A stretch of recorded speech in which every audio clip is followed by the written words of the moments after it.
오늘도 찬양으로 하나님께 나가겠습니다. 주를 찾는 모든 자들이 주로 말미암아 기뻐하고 즐거워하게 하시며 주의 구원을 사랑하는 자들이 항상 말하기를 하나님은 위대하시다 하게 하소서. 주를 찾는 모든 자들이 주로 말미암아 기뻐하고 즐거워하게 하시며 주의 구원을 사랑하는 자들이 항상 말하기를 하나님은 위대하시다 하게 하소서. 주는 나의 도움 나를 건지시느니 여호와여 지체 말고 내게 임하소서. 가난하고 그 비방 내 마음 가운데 여호와여 속히 임하소서.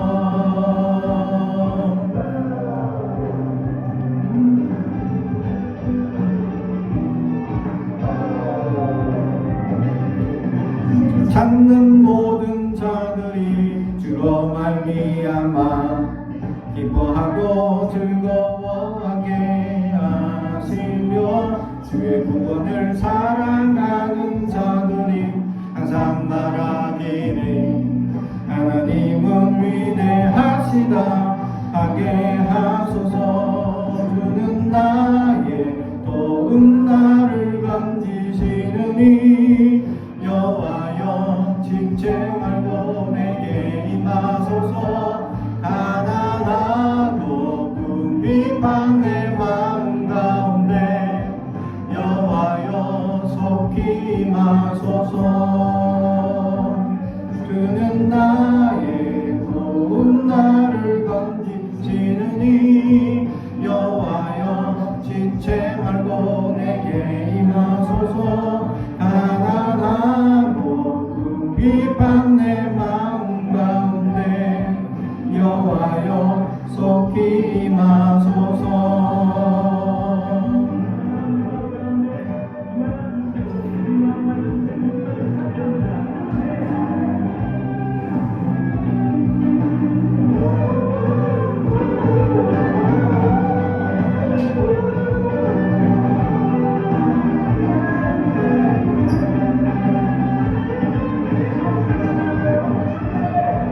주는 나의 도움 나를 건지시느니 여호와여 지체 말고 내게 임하소서.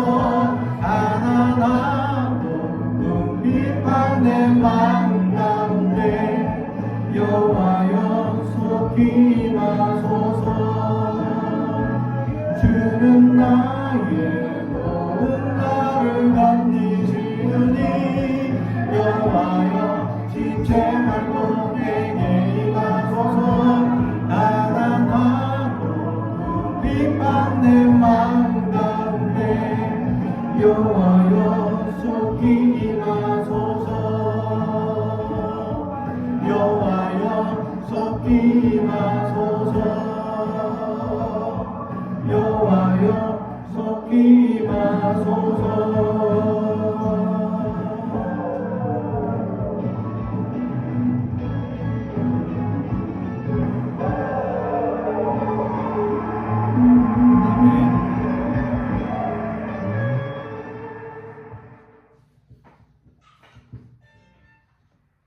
우리 계속해서 찬양합니다.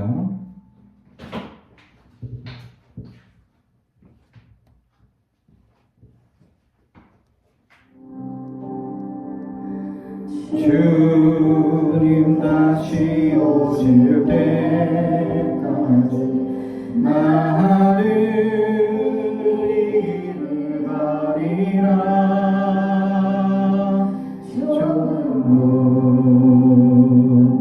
좁은 길 나의 십자가 지고 나의 가는 이게 나의 가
오늘 우리에게 주신 하나님의 말씀은 말라기 3장 1절에서 4절까지 말씀입니다. 말라기 3장 1절에서 4절까지 구약성경 1329페이지입니다. 말라기 3장 구약성경 맨 마지막에 있습니다. 3장 1절에서 4절까지 말씀을 봉독하겠습니다.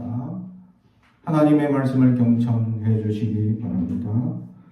만군의 여호와가 이르노라. 보라, 내가 내 사자를 보내리니 그가 네 앞에서 길을 준비할 것이요 또 너희가 구하는 바 주가 갑자기 그의 성전에 임하시리니 곧 너희가 사모하는 바 언약의 사자가 임하실 것이라. 그가 임하시는 날을 누가 능히 당하며 그가 나타나는 때에 누가 능히 서리요. 그는 금을 연단하는 자의 불과 표백하는 자의 잿물과 같을 것이라.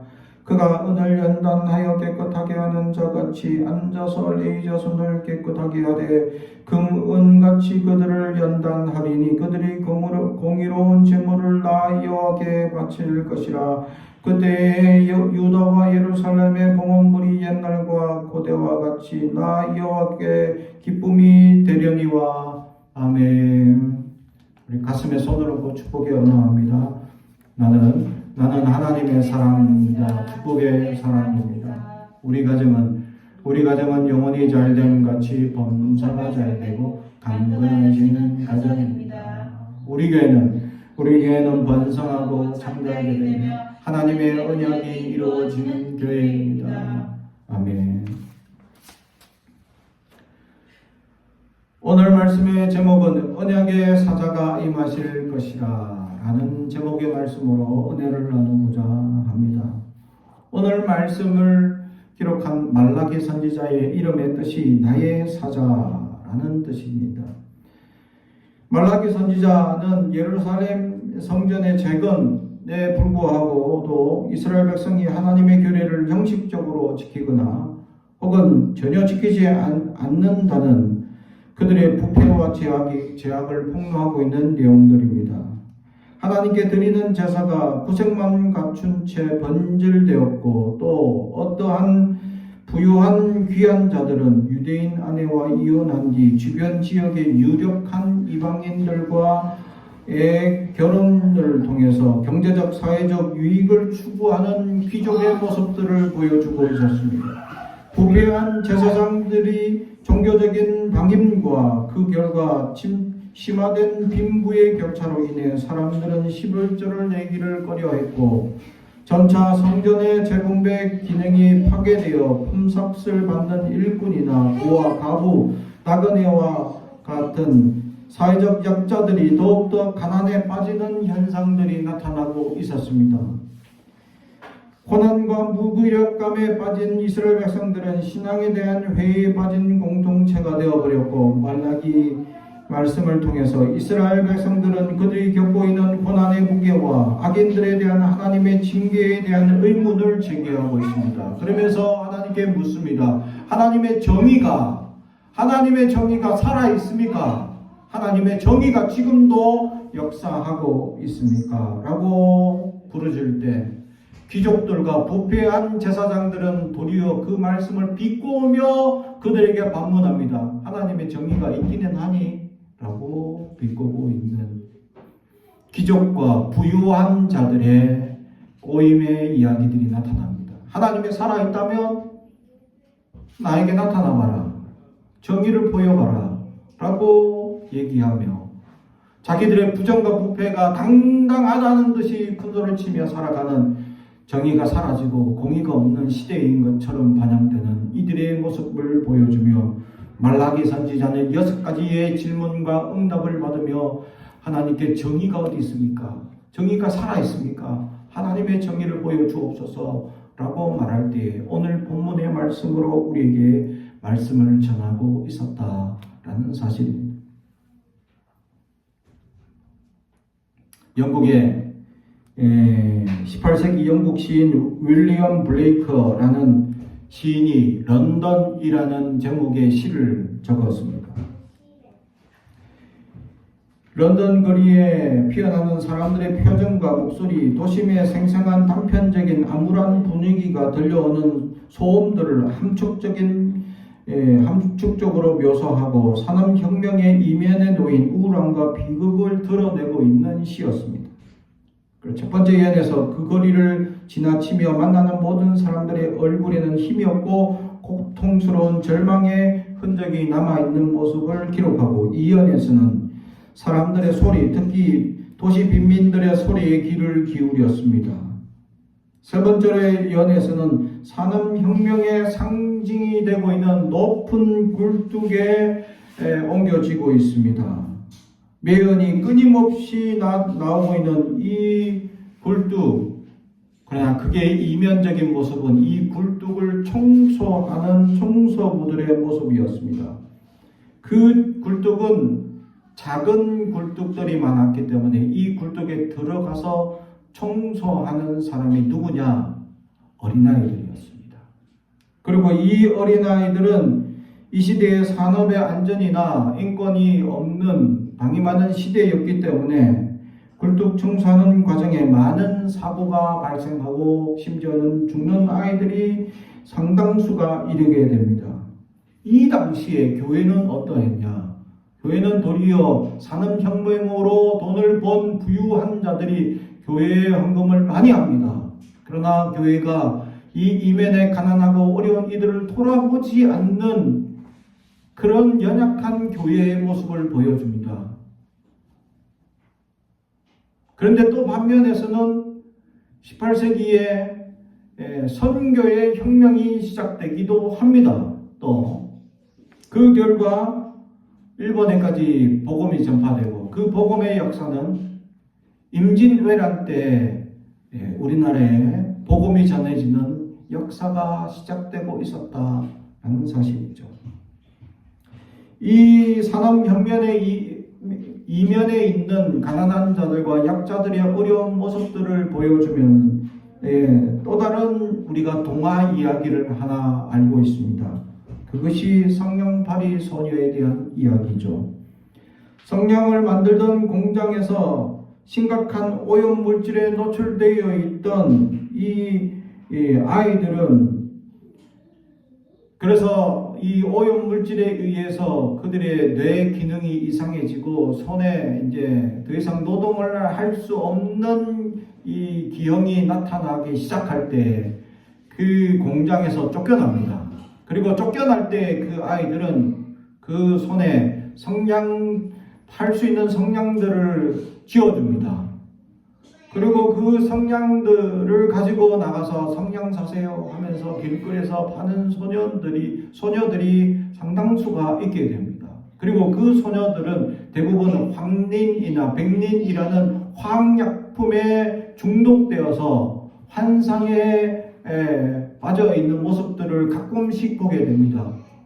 그래서 성냥팔이 소녀 그 동화 이야기는 추워서 성냥을 하나 킬 때마다 환상에 빠져서 신세계를 경험하는 모습을 보게 되는 것이죠. 그러다가 네 번째 마지막 성냥을 키는 순간 엄마를 보게 되죠. 그리고 그 엄마와 함께 행복한 나라로 들어간다. 죽음을 맞이하는 비극적인 동화 이야기가 성냥팔이 소녀의 이야기입니다. 이처럼 18세기의 산업혁명 이면에 있는 나약하고 가난한 자들이 방임되고 방치되는 모습들을 보여주면서 교회들이 부유하고 부자들만 모이는 그런 취미생활하는 활동의 장소가 되어버린 그런 모습들을 그려지고 있었다라는 사실이죠. 교회가 깨어서 가난한 자들을 도와야 하는데 그러지 못하는 역사들입니다. 그러면서 우리가 성탄절 추리를 이제 해야 되는데, 성탄절 추리의 시작이 그 시기에 시작되기도 하죠. 어느 교회 입구에 가난한 자들을 위해서 교회 신부가 빵과 사과를 걸어 놓은 것이 기원이 되어 성탄 추리가 되었다라는 사실이죠. 비극적으로 겨울이 되면서 가난하고 힘든 이들이 더 이상 먹을 것이 없는 어려운 상황에 처해지자 교회가 도와야 하는데 도와주지 못하는 교회의 현실, 그럼에도 깨어있는 목회자들이 시작되어서 지금의 이 성탄주의가 되는 모습을 보면 지금 교회들은 장식에만 연연하고 매여 있는 모습을 발견합니다. 결국은 하나님 나라에 대한 우리의 의무, 가난한 자들과 어려운 이들을 돌아보라는 하나님의 음성을 외면하는 이 교회의 사명이 우리는 흐려지고 있지 아니한가 생각해 봐야 한다라는 사실입니다. 오늘은 대림절 절기의 첫 번째 주일이죠. 주님이 다시 오신다라는 말씀을 기억하고 우리는 주님을 앙망하며 기다리는 자들이 될 수 있어야 하는데 우리는 기다리는 자의 의무가 있다라는 사실을 망각하고 있습니다. 기다리는데 하나님의 어떠한 역사를 기다릴 것이냐, 그것이 오늘 본문에 돌아가면 바로 하나님께서 언약의 사자가 임하실 것이다 라는 말씀이죠. 말라기 선지자의 말씀, 정의가 사라지고 공의가 없고 종교인들이나 또는 이 부자들은 자기들의 이익을 위해서만 살아가는 정의가 사라진 이 시대를 바라보며 하나님의 정의가 어디 있습니까? 라고 물을 때 나의 사자를 보낼 것이다 라는 것이죠. 이것이 바로 오늘 이 3장 1절에 있는 말씀입니다. 만군의 여호와가 이르노라 보라 내가 내 사자를 보내리니 아멘. 그렇습니다. 그래서 주님께서는 이 땅에 우리에게 오시게 되었다라는 사실입니다. 예수님께서 이 땅에 오신 것은 이 땅에 온 인류를 구원하고자 하신 하나님의 목적과 계획이 있다라는 사실이죠. 온 땅에 연약하고 가난하고 불평등이 이루어지며 정의가 없는 이 세대를 바라보며 하나님께서는 이 땅의 정의가 우리를 통해 이루어지기를 원하고 하나님의 정의가 우리에게 나타나기를 원하고 있었다라는 사실입니다. 하나님의 정의는 어디서 이루어집니까? 라고 묻는다면 그리스도인들을 통하여서 하나님은 이루어 가실 것이다 라는 사실이죠. 그리스도인들에게 있어서 사명이 바로 빛과 소금이라는 것은 세상에 빛을 발하는 자, 세상에 맛을 내놓고 부정부패를 썩게 하는 것을 방지하는 자의 사명이 있다라는 사실이죠. 정의롭지 못하고 불의한 이 땅 가운데 우리는 정의롭고 올바르며 하나님의 말씀을 온전히 세워가는 하나님의 사람들이 될 수 있어야 한다라는 것을 보여주고 있는 것입니다.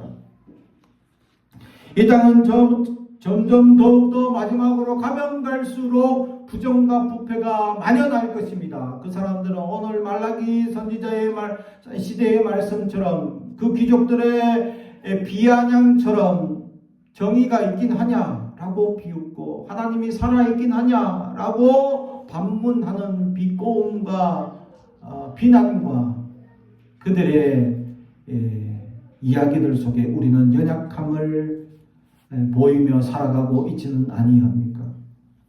우리 그리스도인들이 하나님의 말씀을 가지고 하나님의 역사가 살아있음을 보여주는 하나님의 사람들이 되어야 함에도 불구하고 우리도 여전히 세상의 풍파에 시달리고 나약한 존재로 살아간다고 또 바쁘다는 핑계로 힘들다는 어려움으로 우리는 하나님의 정의를 온전히 이루지 못하고 세상의 부정 가운데 살아가고 있지는 아니합니까? 사랑하는 성도 여러분, 말라기의 약속은 언제 성취되느냐? 결국 예수님 신약 시대에 성취되게 됩니다. 예수 그리스도의 탄생부터가 말구유에서 태어나죠. 하나님의 전능하심을 입었던 그분이 온 세상의 모든 부와 권위를 내려놓고 이 땅에 가장 가난하고 나약한 모습으로 이 땅에 우리에게 오셨습니다. 그리고 세례 요한을 통하여서 주님 오시는 일에 대하여 말씀하게 되고 모든 사람에게 죄 사함의 세례를 베풀게 됩니다. 그리고 이후에 오실 분은 성령 세례를 받게 하실 것을 약속하시고 우리에게 예수님의 임하실 약속을 세례 요한을 통해 결국 말라기가 이미 예언하고 있는 그 하나님의 사자, 언약의 사자가 임하게 된다라는 사실입니다.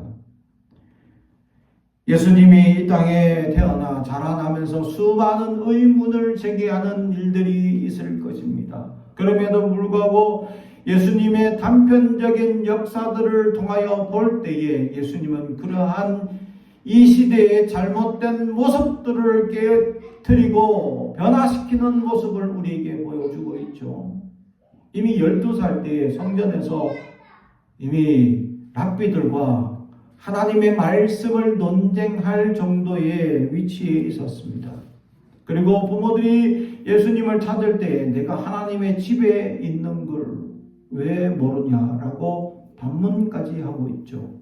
우리가 놓치고 있었던 모습들을 예수님 어렸을 때의 모습 속에서 우리에게 보여주고 있는 것입니다. 우리가 하나님의 집에 있는 것이 무슨 잘못인지, 그죠? 우리는 당연히 하나님의 집에 거하며 하나님의 집에서 기도하고 하나님의 집에서 부르짖고 하나님의 집에서 소망하며 하나님의 집에서 아버지 하나님을 갈망하며 말씀을 묵상하며 나아가야 하는 것이 바로 성전이었다라는 사실을 우리는 잊어버리고 살고 있지는 아니합니까? 사랑하는 성도 여러분, 우리가 잊어버리며 살았던 우리의 지난 연약한 모습을 이제 새롭게 하는 역사가 있어야 될 줄로 믿습니다. 왜냐하면 그분이 임하실 때에 나타나는 현상들이 있다라는 것인데 2절 그가 임하는 날을 누가 능히 당하며 그가 나타날 때 누가 능히 서리요 그는 금을 연단하는 자의 불과 표백하는 자의 잿물과 같을 것이라. 그가 은을 연단하여 깨끗하게 하는 자같이 앉아서 레위 자손을 깨끗하게 하되 근음같이 그들을 연단하리니 그들이 공의로운 제물을 나아 여호와께 바칠 것이라. 아멘. 결국 하나님께서 예수님께서 이 땅에 오셔서 하는 일이 뭐냐? 깨끗하게 하셨다. 하나님의 사람들에게 필요한 가장 중요한 것이 뭡니까? 라고 묻는다면 깨끗함이라고 말할 수 있습니다. 우리는 하나님 앞에서나 사람 앞에서 부끄러움이 없는 깨끗함을 유지할 수 있는가라는 사실. 사랑하는 성도 여러분, 우리는 깨끗한 사람이 될 수 있어야 한다라는 사실이죠. 결국 죄 사하는 세례를 선포한 이유는 주님을 온전히 맞아주기 위한 준비였다. 깨끗함이 하나님을 온전히 모시는 데 가장 중요한 요소였다라는 사실이죠. 다시 말해 주님 다시 오실 재림을 우리가 기다리는 대림절 가운데 첫 번째 우리가 해야 될 것이 회개라는 사실입니다. 할렐루야. 대림절 첫 번째 주제가 회개이듯이 깨끗함이 중요합니다. 그래서 이번 주는 우리는 회개해야 합니다. 하나님, 우리를 깨끗하게 해 주옵소서. 주님을 영접하기에 부족함이 없는 우리가 되게 해 주옵소서라고 우리는 회개하는 시간을 한 주간 가져야 할 것입니다.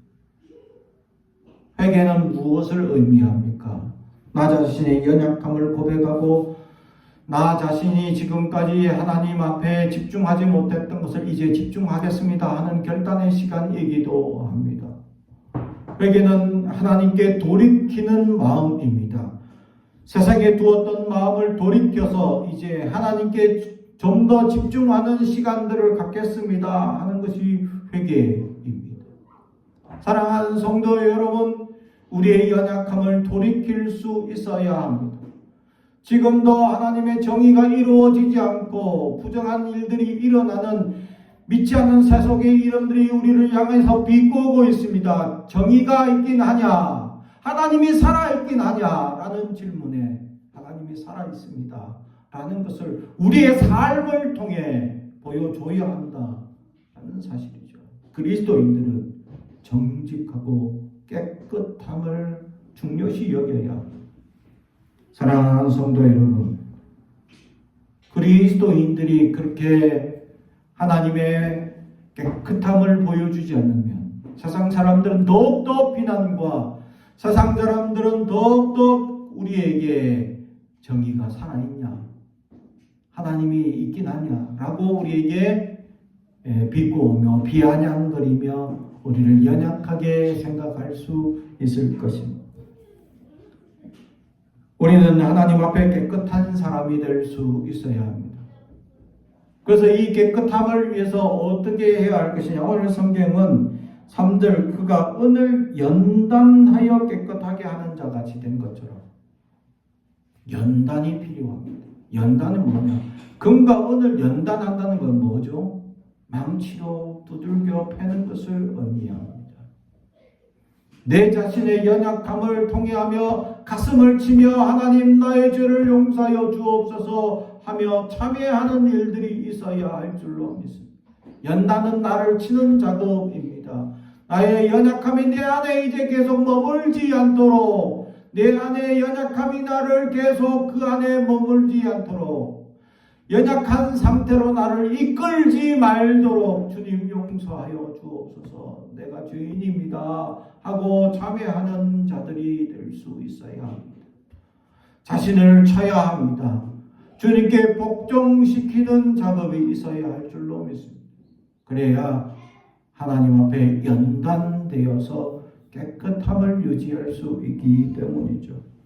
사랑하는 성도 여러분, 하나님께 깨끗한 자가 되기 위하여 우리는 자신이 안에 머물고 이미 어쩌면 뿌리 박아서 이 연약한 것이 우리 삶에서 나아가지 못하는 다양한 연약한 것들을 알아야 하고 이것이 떠나갈 수 있도록 우리는 자신을 치며 가슴을 치며 통회하는 자세가 있어야 할 줄로 믿습니다. 그래야 하나님께서 우리 안에 어쩌면 오랫동안 자리 잡았던 나약한 모습들이 떠나갈 수 있도록 이 대림절만큼은 자신을 치는 시간이 있어야 할 줄로 믿습니다. 그럴 때 깨끗함이 시작될 수 있는 것을 오늘 성경은 연단이라는 표현을 통해서 가르쳐 주고 있습니다. 사랑하는 성도 여러분, 우리가 지금까지 안일하게 지냈던 연약한 모습 속에서 이제 자신을 연단시켜 하나님 앞에 깨끗함이 되었을 때 주님께서는 우리에게 임하실 줄 믿습니다. 주님을 앙망하고 기다리는 이들을 향하여 주님은 임재하시고 나타나실 줄로 믿습니다. 주님께서 임재하시는 그 역사를 통해서 우리에게 보여주는 것은 무엇입니까? 이 땅을 새롭게 하고 정의가 살아있음을 보여주고 이 땅에 나약한 자들을 세우시는 하나님의 위대한 역사가 있게 될 것이다 라는 것이죠. 그래서 3절에 마지막에 보면 공의로운 제물을 나 여호와께 바칠 것이라. 그때 유다와 예루살렘의 봉헌물이 옛날과 고대와 같이 나 여호와께 기쁨이 되려니와. 아멘. 결국 하나님의 기쁨이 되는 사람들이 될 것이다 라는 사실이죠. 하나님의 기쁨이 되는 것은 무엇을 의미합니까? 곧 우리의 모든 것을 회복시키시고 우리의 가난을 방치하지 아니하시고 우리의 연약함을 방치하지 아니하시고 우리를 세우시고 굳건하게 하시는 하나님의 위대한 역사가 있게 될 것이다 라는 것을 보여줄 것입니다. 사랑하는 성도 여러분, 그러기 위하여 우리는 하나님의 사자가 임하실 것을 기다리며 이번 대림절 첫 번째 주간 가운데 회개하며 자신을 치며 깨끗함을 소망하며 나아가는 저와 여러분이 되길 주님의 이름으로 축복합니다. 기도하겠습니다. 사랑과 죄인 가득하신 아버지 하나님 감사합니다. 하나님 이 땅에 어느 시대나 항상 정의롭지 못했고 정의가 없었던 이 땅 가운데 우리가 정의를 보여주게 하시고 우리를 통하여 하나님의 은혜가 나타나게 하시고 우리를 통하여 하나님의 공의가 어디 무엇인지를 보여줄 수 있도록 하나님 우리가 참회하며 깨끗함을 유지하여 하나님 다시 오심을 기다리며 준비하는데 부족함이 없도록 세워주시옵소서. 감사드리며 예수님의 이름으로 기도합나이다. 아멘.